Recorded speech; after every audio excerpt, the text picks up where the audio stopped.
Ce soir, tu ne te sens pas bien parce que tu as l'impression que ton passé t'empêche d'avancer.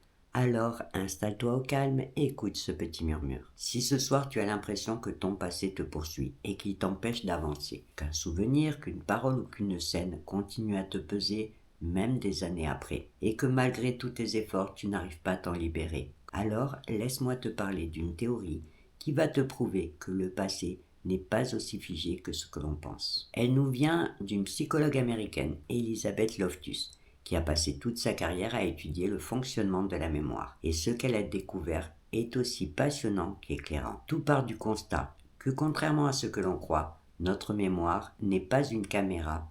Elle n'enregistre pas fidèlement tout ce que nous vivons. Et en plus, elle est malléable, souple et influençable. Et elle nous explique qu'à chaque fois qu'on repense ou qu'on raconte un souvenir, on ne fait pas que le revivre. On le réécrit à chaque fois. D'abord, parce qu'un souvenir est enregistré en plusieurs parties qui sont réparties dans plusieurs zones du cerveau. Donc, pour te restituer ton souvenir, le cerveau doit d'abord commencer par rassembler toutes ces parties. Au passage, il en rajoute de nouvelles perceptions ou ton état émotionnel du moment, par exemple. Et il renforce certaines parties et en atténue d'autres. Pas pour te mentir, mais pour adapter, alléger ou te protéger. Ce phénomène s'appelle la reconstruction amnésique et ça change tout. Parce que ça veut tout simplement dire que ton passé n'est pas aussi figé que tu le crois. Et surtout que ce n'est pas un gros boulet que tu vas devoir traîner derrière toi à jamais. Alors tu sais quoi ?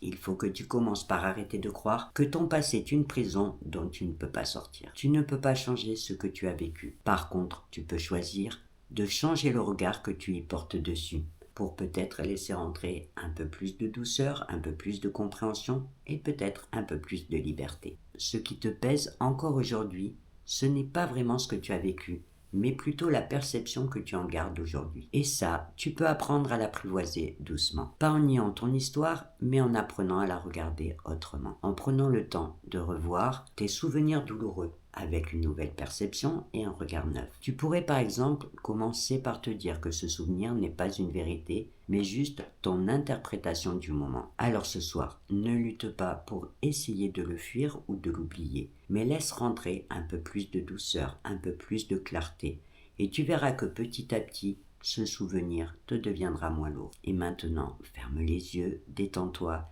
et écoute ce petit murmure qui voulait te dire que cette théorie peut être un vrai point de bascule intérieur, parce qu'elle peut te permettre de passer de « je suis traumatisé par ce que j'ai vécu » à « je suis libre de choisir aujourd'hui ce que j'en fais ». Et sur ce, belle nuit à toi